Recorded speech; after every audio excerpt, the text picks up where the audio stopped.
welcome everyone. This is Trey Jadlow, and I am with my friend here, Mischevous Heathen, whose first name is Lee. We're going to go by Lee, I think, as we interact here. And we had an exchange a day or two ago where Lee had said that he had interacted with me in the past and had dealt with my argument for the existence of God, and I didn't remember, so I asked him if he would be willing to come again and do a hangout live on this, and he very kindly agreed to do that. So here we are today, and Lee, do you have any simple little facts or anything about yourself that might be interesting? I mean, you're Californian, right? Yeah, okay. Yeah, I am. I guess before we get started, I was a little hesitant. I don't know if you're the G-man type of theist, so I wasn't sure if you were going to do the mute game kind of thing or that kind of thing. So there was sort of that concern. But as far as like about me, I guess I already, if I'm being completely honest, I think I already have a sort of, I don't want to say a bias against logical proofs for God. I have a video asking, can you logic God into existence, kind of thing. Because I'm kind of under the impression that as far with the rise of presuppositionalism, like last year, that kind of thing, that the abandonment of like empirical evidence and that kind of stuff, and it's just gone out the window. And I'm not saying you're doing this necessarily. I'm just saying, like, I've noticed that people are like, yeah, well, we're just going to dispense with that and use this logic thing because, they're complicated. They tend to be a little, they can be. But I was under the impression that if there was actual evidence that it would have already been presented, like if, hey, God's over there in, Alabama. There he is. We can point to him. He's there. But since it never happens, we get stuff like presuppositionalism and, and that kind of thing. So I try to not get caught up in not getting mired down with attacks on my position necessarily, because I'm a strict burden of proof guy, and that may be just a defense mechanism from the presup, you know what I mean? So you're constantly on the defensive. So that's pretty much it. I mean, I try not to be too defensive, but Okay. That's fair enough. I appreciate that. Let me give you a little idea of where I'm coming from. I'm kind of a hybrid guy. I'm kind of different. I'm not a presuppositionalist, but it's interesting as I thought about these different views. There generally are two popular forms of Christian apologists, and they're going to be evidentialists and presuppositionalists. And an evidentialist is one who deals with probability. And they're usually going to have several different arguments, and they're going to come up with this cumulative case and say, with the teleological argument, or for the resurrection, or for a cosmological argument, and they're going to bring all these arguments together, and this would be like William Lane Craig or something, and they say it is more likely than not that God exists, and they would be actually categorized as empiricists, okay? And again, they're dealing with probability and not certainty. And then you've got the presuppositionalists on the other side, and they are basically rationalists, and they are making a rational argument for God, and they are dealing with certainty. So you've got empiricists over here, or evidentialists over here, who are dealing with probability. You've got presuppositionalists over here, who are rationalists dealing with certainty. Now, I am what's called a classicist, and what I do is my basic argument is going to be a rational one, but I come at that rational argument by way of empirical understanding. So I'm willing to even say that my argument for the existence of God is a scientific one. And in saying that, what I mean is that the scientific method is made up of both induction and deduction. Okay, we have our sensory faculties about us. And with those faculties, we experience things with our senses, and we take those sensory experiences and we categorize them. I think it's been well said that the scientific method is nothing more than the discipline of taxonomy. We're putting things in different categories. We're going from the broad, and we are predicating about those broad categories and making particulars, pulling out particulars, and then categorizing them in different areas. Okay. And so what you do is you're experiencing a thing with your senses, and then you are taking the information that you gain, and you're employing deductive logic in order to categorize it and to make sense of it. So the scientific method is made up of induction and deduction. And that's exactly what my argument for God is. I say that I have certain sensory experience, and then I put logic to that, and I come up with a proof for the existence of God. And here's how I do it. I say, I have two presuppositions for my argument. It's the presupposition of a basic reliability of sense perception. That's not to say it's perfect. Our senses are very weak, and they trick us all the time. That's why science is always changing, because we learn new things and we've made mistakes with our sensory perception. But it's the only connection that we have to this world in which we live. We cannot relate to this world unless we do it by way of our senses. So if there's going to be any inquiry at all in this world in which we live, we've got to have that basic presupposition of sensory perception. Then I move from that sense perception, and I realize that I, as a person, exist with that sense perception, and that's all I need. I don't need to know that those those cabinets behind me exist. I don't need to know the camera exists. I don't need to know that you exist. All I need to know is that I, as the inquirer, exists, and so I empirically understand that. And if you want to say, well, it can't be questioned, because if you question it, then there is no inquiry. And because I'm the inquirer's got to be in order for there to be any inquiry. And so by my sensory perception, I perceive that I exist. And then I move from that and say, I know that I was born. I know that I am not self-existent. I know that I am dependent for my existence. I have to eat. I have to sleep. I have to, I stub my toe. I get hurt. Things affect me. Therefore, I am not self-existent. I'm what's called contingent in my existence. That means I'm dependent for my existence.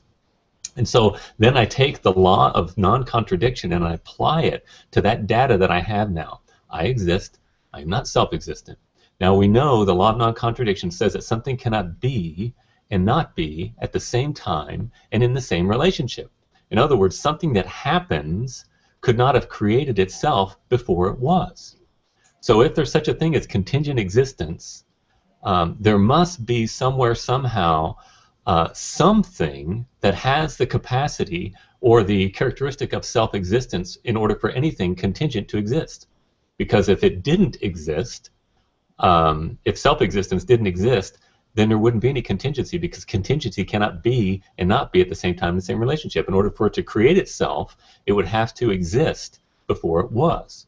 And that's a manifold absurdity. So taking that information, my own contingent existence is reliant upon something with self-existence in order to be.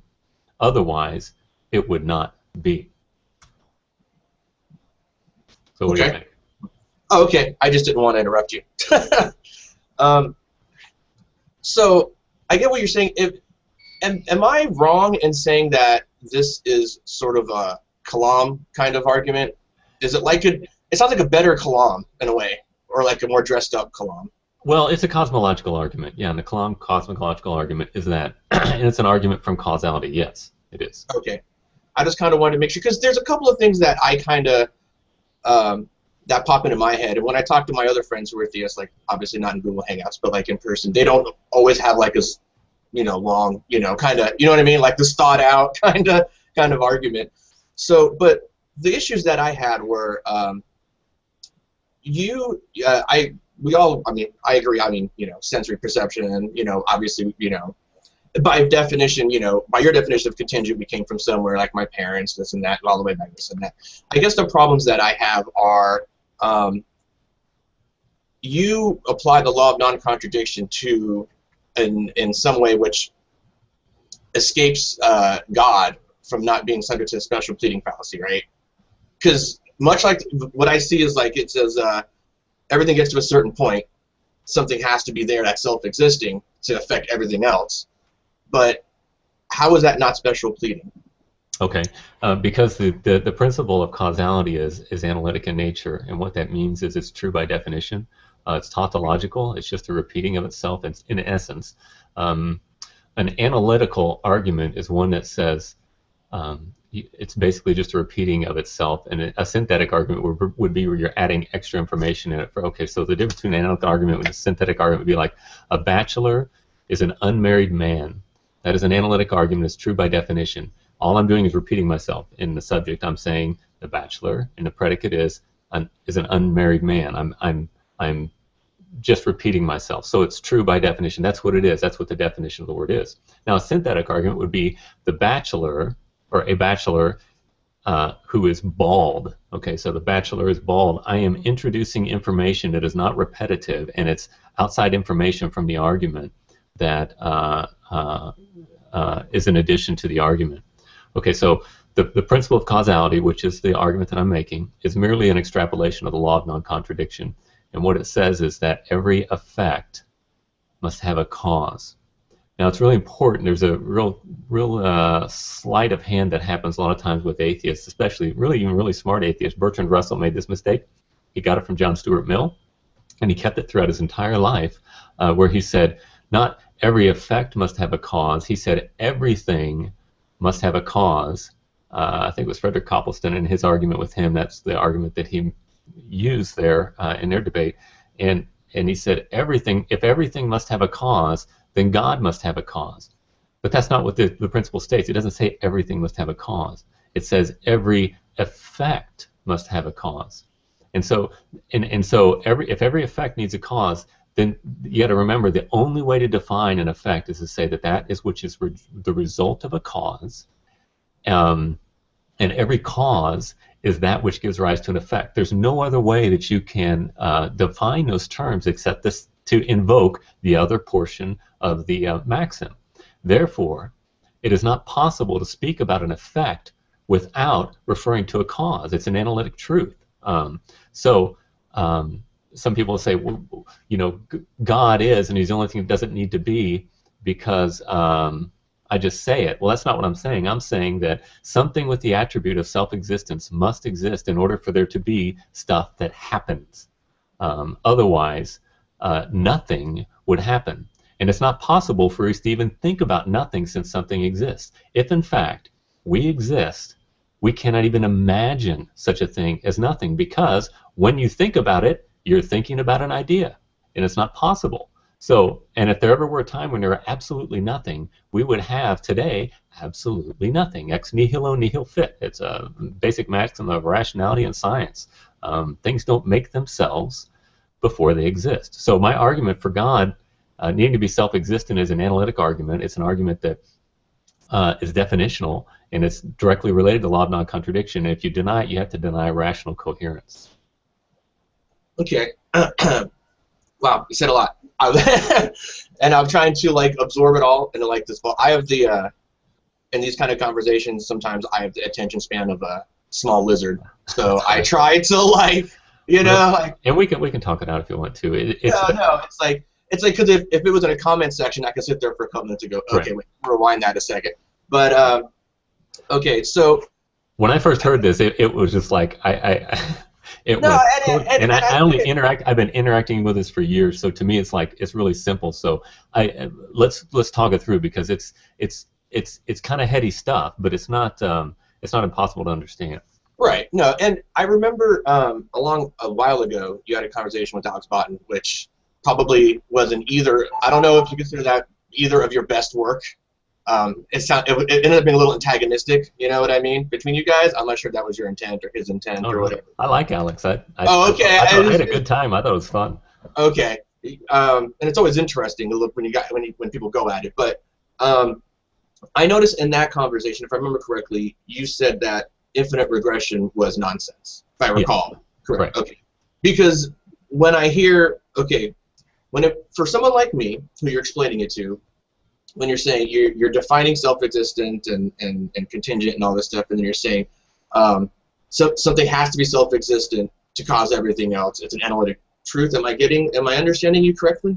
Yes. If everything else is an effect. I mean, I get the part that gets me is how do you from stuff going back and back and back from a regression to the part where you say something has to be self-existent. My question would, you're saying it's just defined that way in the truth. To me, there's a gap there. To me, I don't understand I can see where you're saying, yeah, to me, where that gets you is infinite regression at best. But you're saying that's nonsense. And I'm not saying that because I'm trying to, be a prick. I'm saying, like, I don't understand where you get the gap. It's kind of like saying, well, infinite regression is nonsense due to X, Y, Z, so this has to be the case.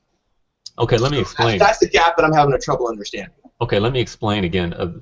The principle of causality, again, is analytic in nature. In other words, if you're gonna appeal to an infinite regress, you're referring to an infinite regression of effects. Is that right? Well, I'm asking because I just don't. That's well, effects are things. I'm not saying like it's infinite regress. I'm just saying like that's how do you. I'm asking you how you jump that gap. Yeah, and I'm not jumping a gap. I'm saying if an infinite regress is a postulation of an infinite regress of effects, which is what it is. That's what it is by definition. It's just things happening. Then you're referring to an effect without appealing to a cause to define it, and you cannot define it apart from appealing to a cause. That's what the definition is. That's what causality is. Every effect must have a cause. So if you want to say, well, I want to talk about effects without a cause, you can't do that because that's what the word means. It's an analytic truth. You can't talk about an effect without invoking a cause because a cause is a necessary correspondent to it. It's a necessary characteristic in defining it. The word is meaningless unless you use the idea of an effect. And so when you talk about an infinite regress, you've left the realm of rational argumentation and have gone into nonsense because you can't. The word means nothing if you don't invoke a cause to define it. Does that make sense?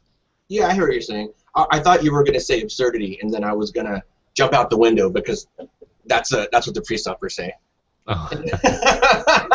They're like, no, not that.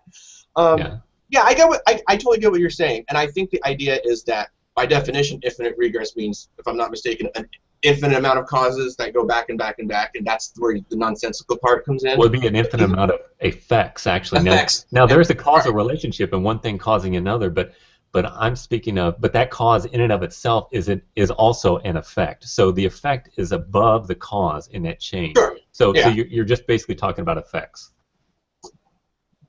Right, and I'm certainly not positing an infinite regress. I'm saying for me, can I ask you something? Is the law of causality, is that a philosophical term? I remember reading somewhere that someone was saying like that's not a physics terminology. That's more of a philosophical sort of thing. It's both, and here's the thing: some people today want to deny causality. Like I said, it's just an application of the law of non-contradiction. It's nothing more than that. So to deny it is to deny rational coherence. There are a lot of guys. Niels Bohr was really into, he's one of the, first pioneers in quantum mechanics, and his coat of armor. See if I can remember it. It says "Contraria sunt complementaria," and he said contraries are complementary, or in other words, contradictions are harmonious. And so some people want to talk about, they talk about subatomic particles appearing and disappearing at the same time in the same relationship. They want to say that they are creating themselves before they exist, and it certainly has that appearance, but that's nonsense. And Einstein was very much against Bohr on that, and he said if God plays dice, then I'd rather be a cobbler or work in a gaming hall than be a physicist. And I think Einstein was right, because once you deny, when you say things can create themselves before they exist, you deny rational coherence. If you look up principle of explosion in Wikipedia, it talks about that. It says that once you say the law of non-contradiction no longer holds, you are at that very same moment affirming the exact opposite. In other words, nothing makes sense. All things explode, whether it be inquiry, science, whatever it may be. So you got to have that. You got to have the law of non-contradiction as a foundation. And like I said, causality is just an application of that. Something cannot be and not be at the same time in the same relationship. Yeah, I tried to look up principle of explosion while I was at work. Turns out it turns out it was quite a read. So I was like, yeah, I can't do this while I'm at work. Well, if you look at the first paragraph or something, it's really quite simple. It's just, oh, okay. like I said, here's the problem. People who want to deny law of non-contradiction, they are employing the law of non-contradiction and making a statement that the law of non-contradiction is unchangeable and making an affirmation that it does not hold. In other words, it's just word salad. What they do when they do that, you can't do that. It's not possible. You were talking about virtual particles earlier, right? With the subatomic particles that pop out of existence. Yeah. And if I'm understanding it, which I don't because I'm not a physicist, but from what I hear, guys like Lawrence Krauss saying that kind of thing, they pop in and out in a time frame we can't comprehend as humans. Right. And I don't know if necessarily if anyone has asserted that. I mean, it's seemingly coming from nothing, but what they really mean, I think, is seemingly they don't understand where the cause is yet. I think that's kind of what they're getting at. It seems like nothing, but because they don't understand where the cause is coming from. Yeah, that's a good point. I think that most scientists, in fact, even David Hume said that we use the word, for example, chance, because of to talk about our ignorance of real causes. And Lawrence Krauss, I can't judge a guy's heart, but it just seems totally disingenuous in what he's saying. When he calls nothing, what he's talking about when he talks about nothing is an empty space or a vacuum. That's not nothing. And I think, I don't know, I don't want to judge his heart, but it just sounds strangely similar to somebody who's trying to make people think something that's not really true with a word game. And I don't call something nothing, because nothing, it's just a word that means no thing. And if you want to equivocate and make it turn into something like something I can't see or something like that, it's not genuine. Don't do that. And that's what they do. Yeah, I've heard a lot of theists online comment about that Lawrence Krauss thing, and I think I've seen a few of his speeches. Actually, I've seen quite a few of his speeches, but I'm not sure. You have, I don't know, but he does, when he says nothing, it's kind of like, I mean, you obviously know what the philosophical nothing means, right? No thing, versus like what he means. And the problem, I think, is that he doesn't really explain it as well as he could, especially if he's doing it live. You know what I mean? Like, there's one speech where he explains it, and at the end of it, I'm like, dude, it sort of makes sense from a layman perspective, but I still don't get what you're saying. You know what I mean? Like, he says, when I mean nothing, I mean X, Y, Z. Right. I have heard him say that, but I don't. I think it's kind of like nothing is going to be one of those terms like theory. Like there, you know what I mean? There's like the colloquial usage and like the scientific usage. Mm-hmm. So like I said, yeah, I can't judge the guy's heart, but he is growing a goatee, which automatically means he's getting more evil. You know what I mean? Because like that goatee is like, he's getting like that. You know what I mean?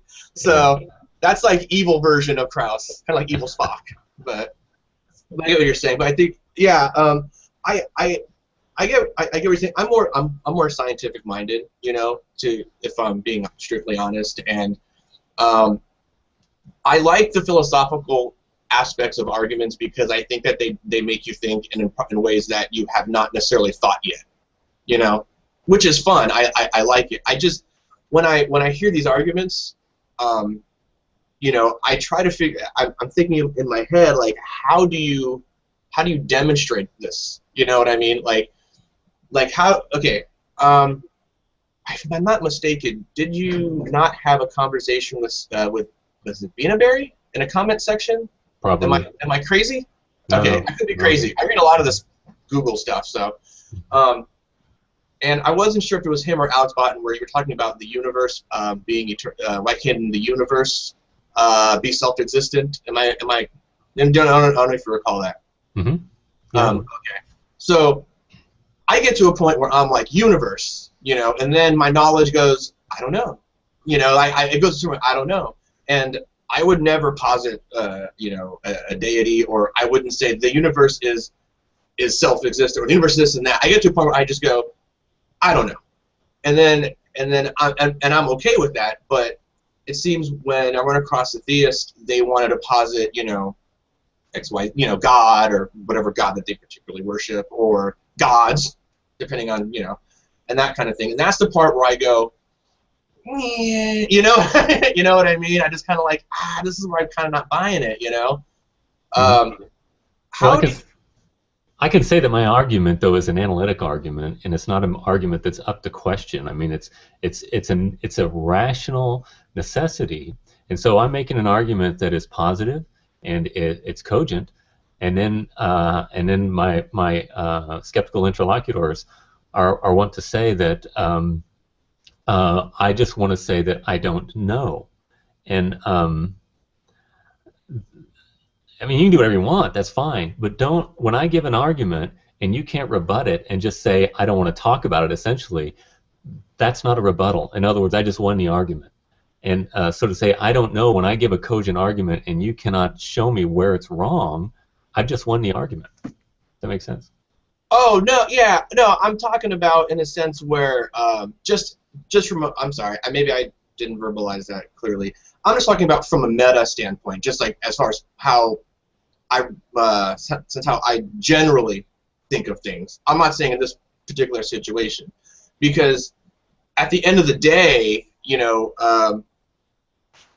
at the end of the day, I don't see how. I mean, you explain it very well, and this is obviously anything I say regarding your argument. I hopefully you don't take any offense to personally, because you seem like a nice guy. And maybe one day you may be in the same dentist office, and I don't want you hovering over me going, that's that guy. So, so if I'm being really honest, it sounds like you are defining things a very specific way, and then kind of working the argument in a way that fits the definitions. You know what I mean? Like for example, you said it's something that's okay. If I recall correctly, I was thinking about this today. You said either you're contingent or you're self-existent, right? Okay. You're saying it as one is the negation of the other, right? In reality, because if you say A or B, then it's a false dichotomy, right? So you would say contingent or non-contingent or self-existent or not so. But for colloquials, I don't want to get bogged down with that. But what if it's okay, as a human, I'm contingent, right? So I change, right? Is that kind of what you're saying? Okay. So my nature my nature changes. Is that what you're saying, or? Yes. Okay. No, I'm saying that there's an element of change within you. I'm not saying you're constantly changing. There's no correspondence to your moment-to-moment living, but I am saying that you are dependent in some sense, and therefore you're contingent. Right. Okay. Now the universe itself. Its nature, it's some would say it's well, we don't know if it's eternal essentially or self-existent. I get back to the universe and I'm like, cool. I'm cool with the universe being self-existent, but within its nature, the nature of the universe itself changes. That's part of its nature. So why couldn't that be the case? Why couldn't you know what I mean? Does that make sense? Yeah. Well, here's the problem with that. If you're going to say that the universe, first of all, we're going to say if you're going to define the universe at all that is, I would probably tend to agree with you. But I'm saying there must be some identity difference between the part that doesn't change and the part that does change. If you just want to say, I believe in the universe as a whole as one big existence, and within that existence it is changing without making distinctions in being, you're violating the law of identity. You're saying it's both changing and not changing. You're saying it's both cause and effect at the same time in the same relationship, and that doesn't work. Now, if you want to say there is a distinction, which is what I do, say there's a distinction, there's self-existence that brought about contingency, then that's perfectly rational and perfectly fine. But if you want to say, I don't want to concede, I want to say that all the physical universe that I see, which I see changing, is somehow self-existent, without making a distinction between the two, you're violating the law of identity. You're saying something is something what it is, and in something what it isn't. In other words, you're giving the exclusive characteristics at the same time, same relationship. You can't do that. Wait. So I'm violating the law of identity by saying the universe itself. So when you say distinction, or but I don't make a distinction. Distinction between what? Between that which doesn't change and that which does change. If you're saying the same thing is changing and not changing, you've made a category error there. So I would have to go through and say the universe, and then go this thing changes, and this thing doesn't change. Like Well, there can only be one thing that is self-existent, because if you had, say, for example, two things that were self-existent and they were not exactly identity in their characteristics, there would be one identity that would be different from another, and one would be better than the other, and by definition one would be self-existent and the other would be contingent. So you can only have one self-existent being that can exist. But you've got to make a distinction between the changing stuff and the not changing stuff. But when you say there has to be a self-existent being, how do you know it's a being? Well, what do you mean by being? Being just exists. Oh, being. Okay. I'm sorry. I thought you meant being as in like a being, like an entity, like you would say a human being, like being, not being like the verb, but being is like there has to be an entity that self-existent. That's what I thought you meant. I don't see the difference in your. Yeah, I believe both of those. Okay, so I guess the question is, okay. You're asserting that there has to be a being, I'm assuming an intelligent entity or something of that nature? Yeah, maybe that's what you're saying. Yeah, you're talking about a sentient. I am postulating a sentient being. Okay, that's the part that it, to me, seems just kind of like a bare assertion in the sense. So it's like I can feel what you're saying. I mean, like I said, I'm more of a scientific guy than a philosophy guy. So part of me doing this was to understand in a hangout where it's not two guys that are being antagonistic with each other, because it was hard to understand your position in a couple of other hangouts, because it seemed like you guys are more like just button heads. You know what I mean? I didn't perceive that. I don't know. Okay. I don't feel like I've ever. Well, I know you said you were having a good time, but you know what I mean? For the people that, because you're the only person I've seen use this argument, and I'm not saying that it's good or bad. I'm just saying, so it doesn't get the exposure some of the other stuff does. So yeah. I kind of wanted to understand it. I didn't want to come and go and, you're wrong, this is good for that. You know what I mean? So, so how do you get to a sentient, intelligent being from? Okay, well, first of all, for contingency even to exist, it had to be created. And if, in fact, it had to be created, then it had to be a purpose to create it. It had to be chosen to be created. I mean, it didn't. It had to be created, otherwise it would not be. That's what contingency means. It means dependent for its existence. So if it were not for that for which it depends, it would not be. It's kind of like you could use the analogy, I think, of a contingent plan. You say, oh, I have a contingent plan or contingency plan, for when a tornado comes, we're all going to, go to the basement and batten down the hatches or whatever. That's a contingency plan. If it were not for that which brings the need for the contingency plan, it would not be. So we as contingent beings are dependent for our existence, and if it were not that upon which we depend, we would not be. So the very fact that we were created shows purpose by definition. So it had to be a sentient creature that chose, or not creature, a sentient being that chose to create us. Further, if you look at us, we are purposive creatures. Now, you cannot say that accident creates purpose, or that intentionality can come about unintentioned.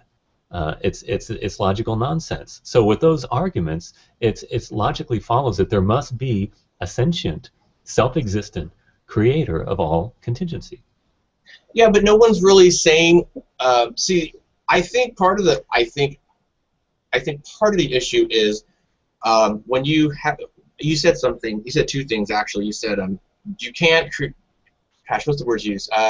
You can't create something intentionally, unintentionally, or something along those lines. You can't have unintentioned intentionality.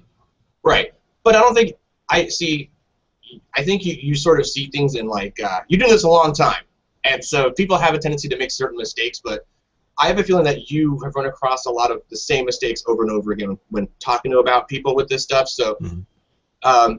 Some of the responses, I don't want to say seem a little pre-programmed, but I get what you're doing because I do the same thing. But so, for example, take the Big Crunch, right? Big Crunch, Big Bang, whatever. Universe happens this way. Assume for a second, hypothetically, that's the case. But that would be a situation where there's no purpose or intent, right? I mean, why does it have to be? I mean, you're saying it has to be this way because you can't have intentional, unintentional, intentional. I can't remember how you put it. Unintentioned intentionality. Yeah, sounds better when you say it. Unintentioned intentionality. Mm-hmm. But that sort of, I think that sort of begs the question, saying that there's intent involved. Why does there have to be intent at all? Okay, well, I'm saying the very fact that contingency was brought about, it was created. So it's not something I'm just arbitrarily assigning to it. That's what the word means. Contingent means dependent for its existence. And if it were not for that for which gave it existence, it would not be. So it had to be created. That's what it means. Right. But I mean, I think we're using, I think the problem is maybe that we're using created in a different way. You know what I mean? Like some people, when you're using created, are you using it in the term of like God's creation? Are you using it that way? I'm just using it as your standard verb, like, so, you know, like rain creates a puddle. The rain created the puddle, like kind of like that, like, you know what I mean, like in a very broad sense. Yeah, but see, rain creating a puddle is not creation. It's just a moving around of different elements, you know, coming together. There's no intention in that. There's no intention in a ball rolling because it's not sentient. But I'm referring to sentience in itself, in the very fact that rain exists has to be the result of sentience. And further, as sentient creatures, since we are purposing things, we must be the result of something else too. So there's kind of two parts to that argument, I guess. Right. Well, I don't disagree with necessarily us, you know, things, you know, the contingent part. I don't think that's it. I think the part that I don't agree with is the part that it has to be a sentience, because the term created is a very loaded word in a lot of ways to a lot of different people. I mean, we're obviously you can even say just brought about. That's fine too. It doesn't matter. And see, here's the thing. I'm making a case for creation ex nihilo as well, because like I said, if it were not for that which gave us existence, we would cease to be. That doesn't mean we would go back into some latent state that we once were at one time. If you want to say, Aristotle, you know, believed in a prime mover. That prime mover moved eternal matter into different shapes and conditions. The problem with that is, if you want to say that matter is eternal, then that matter itself would also need to be self-existent. But then if somebody's acting upon it, then it's not self-existent, it's contingent. And it could not have been eternal. It had to be an effect by definition. So there's a breakdown in there. So you have to have the idea of creation ex nihilo. It has to be made out of nothing. And that's what, if it were not for this being's power to uphold us, we wouldn't just fall apart, we would cease to exist. That's my argument. Yeah, see, if I was a theist, that would totally make sense to me. But I get to, you know, ex nihilo, that's one of those things where I just kind of, I have a tendency to dismiss, frankly, out of hand, in the sense that the no thing, nothing, you know, like, I don't even, philosophically, I get what you're saying, because we can think about it as a concept, right? But how do you have a state of nothing? Like, how's that even possible? Well, I'm not saying a state of absolute nothing. I'm saying God Himself existed. So it's not creation. It's not something from nothing. It's contingency from nothing, which is what contingency really means. But what did He? Okay, so how? Yeah.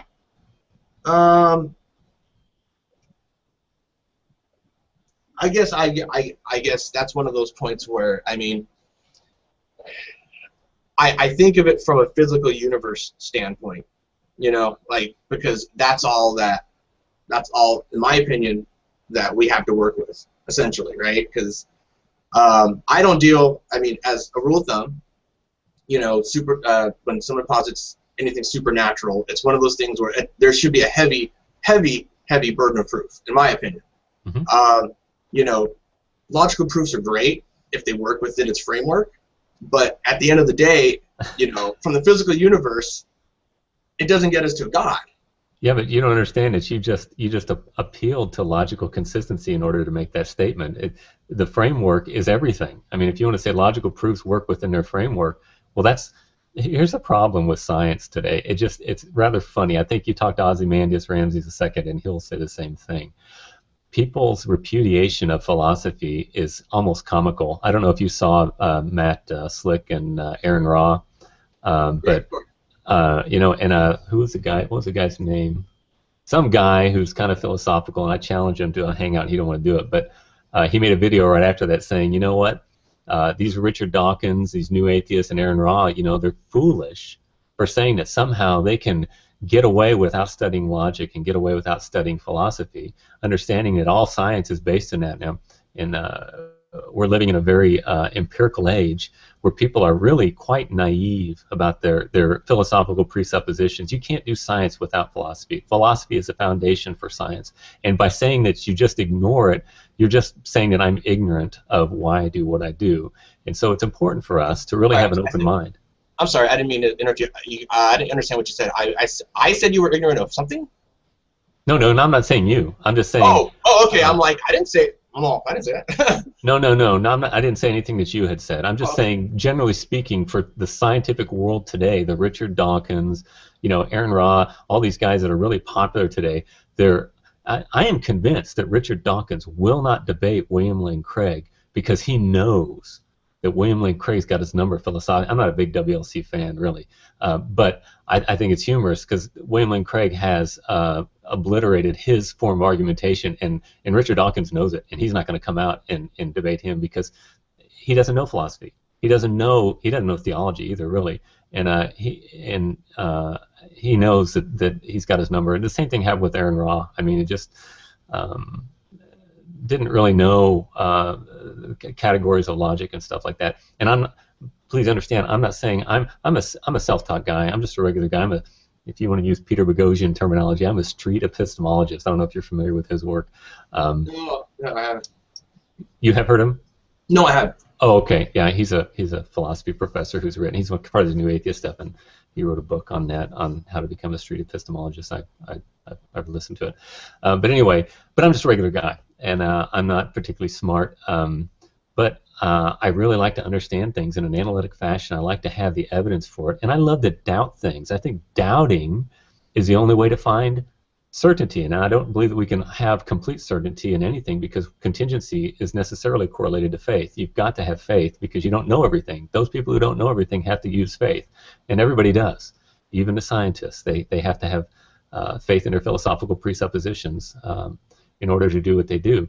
But we can move. We're all seeking for salvation in a sense, in that we're trying to find certainty or try to figure things out and understand things.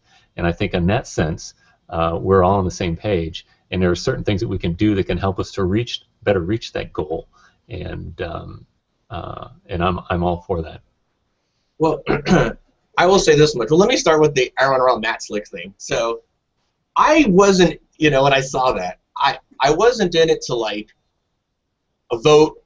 I mean, obviously, it's not so much that I like Aaron Ra, like, I would, you know what I mean? I mean, well, I don't dislike him. I mean, I like him, but I was much more happy to see Matt Slick get yelled at. I don't know why, because he's just kind of like he's just so smug, like, in all his, you know what I mean? Like, and Aaron Ra's a bully, and he doesn't shut up, and so I get that too, right? It's like, if you ever watch any of the other hangouts afterwards, it's like, wow, dude, Aaron Ra just, like, would not be quiet. And I've seen him do that in other, and hangouts and stuff. It's almost like you got two bullies together, and which one would try to bully the other one, But the problem I have with Matt Slick is not so much his, I don't care that he's a creationist or whatever, a theist or whatever. I don't care that Aaron Ra is, an atheist or whatever. It's his overall attitude when he talks to people,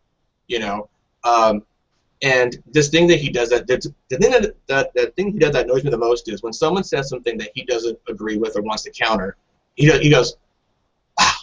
That thing he does when he goes, wow. I just want to like reach to the screen, just like shake him, like stop doing that. Like it's so annoying, And then he does this thing where he says, well, let me tell you why you're wrong, and this is what you're doing. And then, or it's just, it comes across as really condescending, you know. And I'm not, you know, and that's, if you take the Aaron Ra part out of it, he's done it with other people. He's done it with other people that, you know, so he has like this kind of reputation just to being kind of a pompous jerk, you know. I mean, if all his conversations was like this one, I mean, it would be a completely reasonable. I go, hey, he's not a bad guy, you know. Mm-hmm. So again, I think it was just two bullies kind of like trying to out-bully each other at the end of the day. Well, I'm surprised that Aaron Ra was seemed to be somewhat facile. Even in his personality, it was definitely dominated. I think Matt Slick was a little more aggressive, and I think his last comment saying he was like the most stupid or ignorant atheist he ever, that wasn't helpful. And sometimes he was a little more aggressive than I would be, but I'm a big fan. This thing I like about that is, the thing that drives me crazy is a lot of times Christians who will defend their view, they're almost apologetic about it. And I said, if I'm convinced that my perspective is correct, why not act like it? You know, I don't think it's wrong to have confidence that you feel like you're right. Now, that doesn't mean you condescend or you're uncharitable toward people, but I think if you are convinced that your way is right, then act like it. I mean, why should I be apologetic for my perspective? I'm convinced it's right, and that doesn't mean I'm necessarily always right. I'm trying to be arrogant or anything like that. It's just like I have confidence that this is correct, and unless somebody shows me otherwise, I don't have a problem acting that way. Yeah, and to your other point, real quick before I forget, I'm not dismissing the use of, or, you know, philosophy, or, whoa, your screen went blurry, or logic or anything like that. Like I try to keep up on logic itself. Like I said, I'm a street guy. I got, you know, got my Xbox right here. Like, I'm not the guy. I'm not a rogue scholar, you know, or a rogue scholar. So, so it's arguments like these that I find more intriguing, as far as like I want to learn where you're coming from. You know, it's hard to get across these things in like in comments. You know what I mean? Because everyone's snarkiness comes out in the comments section. I gotta admit, you're nicer than I thought you would be. I don't know why that is, but you're nice. Because I'm sassy when I'm typing stuff out, and I like that. I think I like about atheists, I get along with atheists really well because they have very dry sense of humor, and so do I, and I really like it. And so I'm a little different maybe than some Christians that I love just sarcastic humor and making jokes and stuff like that. So I'll do that a lot when I'm on typing. But when I'm face-to-face interaction, I'm generally more docile and easygoing. So it's just, and it's a lot. That's a tendency for people anyway. We're usually more snarky, yes, you know, when we're not face to face or something like that. If you were a pre-supper, like a full-on like Sci-10 pre-supper, this conversation would have gone much more worse. I think so too as well. That's one of my problems with presuppositionalism, is I think it shuts down conversation and doesn't really allow there to be an interaction of ideas. And I love Sci-10 and I love all my presuppositional brothers. I don't think the methodology is sound, and I don't think it's really helpful. I don't think it's able to really enable a lot of talking. It just ends up being a lot of angst and rancor because of it. And if it's because of the truth or whatever, that's fine. But if it's not for something else, then I just don't like that. You know. Have you seen How to Answer the Fool? Yeah, I think I've watched it in the background while I'm working or something. He does say it's designed to shut down arguments. Well, it does. Well, yeah, but, that's a quote. Well, in one sense, I am all about shutting down an argument. Actually, my heart for you, Lee, is I want to win you to my perspective. But if I can't, the very least thing I want to do is to defeat your argument. In other words, I want to shut it down, not because anything personal against you, but I don't believe it's true. You know what I'm saying? We're all about that. That's what you're here for with me as well. We're all searching for truth, and those things which do not correspond to reality, we want to shut them down. So, but we don't want to shut them down by any other way other than giving a reasoned answer for the for the argument at hand. Yeah, he was saying shut down the conversation. I don't know, G-Man. All I do is hear bad stuff about it. No, not G-Man. This is from Sci-10's video. Okay, so what did you say? It's not to shut down the conversation, is what he said. Like, he wants it to be like a stopgap. Like, this XYZ, it's the part where he's lecturing the class. Yeah. Gosh, I haven't seen it all the way through. But if you ever happen to see it again, he actually does say that. That's like, and he's actually said it in other hangouts too when he was doing them, and when he was in the prime of his 15 minutes of fame. So he would do those hangouts too. And you said you haven't met G-Man? No, and I've only watched like maybe 5 minutes or something. But all I do is hear everybody hates the poor guy. He must be really obnoxious or something. I don't know. The thing with G-Man, okay, if I was G-Man, assume for a second I was G-Man, and he would have been constantly muting you. He would have been.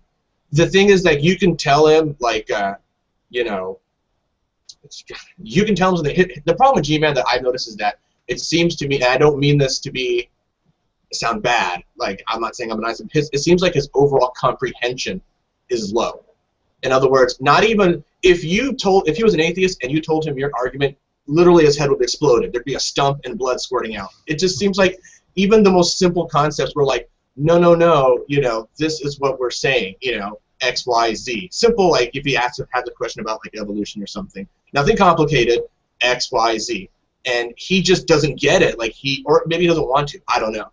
So people, it's almost like this eternal puzzle to try to crack the nut that is G-Man's brain in a way. Yeah. Yeah, I think I'm not going to say this about G-Man because I think he's probably a good guy. I don't know from what I've seen. I don't know much about him, but the thing that concerns me is there's this whole cadre of people on Google and the YouTube network that troubles me. They call themselves Christians, and not only are they ignorant, they're ignorant about their own faith, they're ignorant about thinking, and that they're ungodly.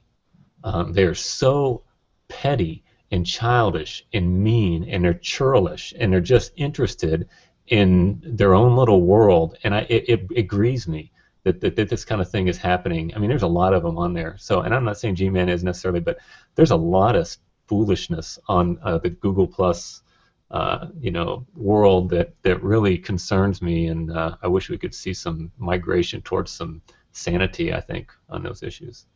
Yeah, they call it the great debate community. I think you run in a slightly different circle than the drama that is, you know, that other side. And drama is the word, man. It's like have you seen their hangouts? Oh my God! So, and the problem is that it's the same people every time. Yeah. And that's the problem. You got the same 10 people on this side and the same 10 people on this side, and how do you expect to get any new perspective if you're just going to have the same 10 people argue over and over again? It's saying the same stuff over and over, and the thing is, here's my problem. In the Bible, it says, "Where there are many words, transgression is unavoidable." In other words, don't talk too much, and that's what they do. They'll sit on there for hours and just talk, and it always. I very seldom participate in these large ones, and when I go in, I usually leave quickly because they're just sitting around talking about nothing. And what happens when you talk about nothing? You start talking smack on each other, and you start putting each other down and saying, "Oh, he's a fool," and then somebody else who wasn't there you were talking about said, "Well, what do you mean?" And it's just like, oh my gosh, get out of elementary school, people. And this is why I like to keep my hangouts fairly short too. I want us to have a goal. I want us to talk about it and be adult about it. Doesn't mean we can't have some fun too, but let's have some content to it. Let's move forward rather than just sit and fight like a bunch of junior high kids, you know. Yeah. Well, part of the issue is, I mean, I could be just biased from my position, but you know, Satan was the big thing, you know, last year or the last couple of years, and he spawned like all these little, like what they call cyclones. I'm sure you've heard that. Yeah. Then G-Man splashed on the scene, you know, and then there's this new guy, Rand Campbell. Yeah. I'm not sure if you've seen him. And I know Rand Campbell. He's one of the guys I'm talking about.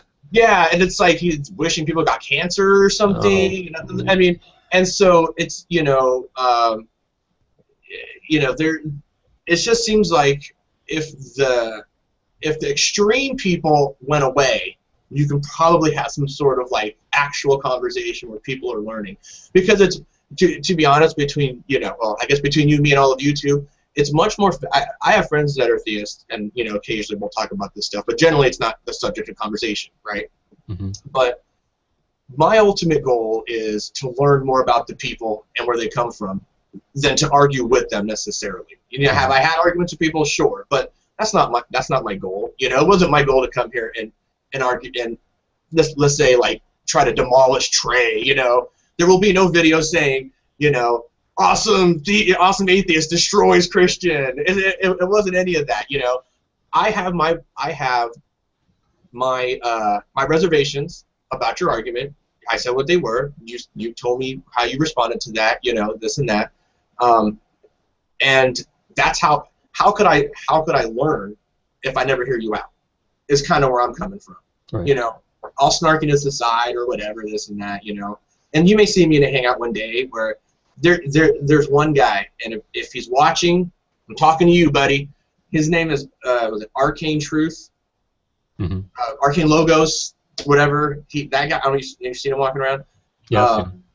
That guy is just. He's one of those guys that you know, have you ever physically face palmed yourself? Like, I just want to go. He's such a jerk. Like, I don't even understand. I mean, he makes Side 10 look like agreeable in a lot of ways. You know. That's the only guy I think you would ever see me be openly like hostile to. Because that guy is just, I can't stand him. Well, I don't know him either. I know him like I know G-Man. I know his name. I see him around, and usually when I see other people talking and stuff, I don't, especially when I'm typing, I don't pay attention to other conversations. It's kind of funny. Even in the same thread, I'm just kind of, because I'm usually working while I'm doing stuff. So I know of him, but I don't know him. He has me blocked, so yeah.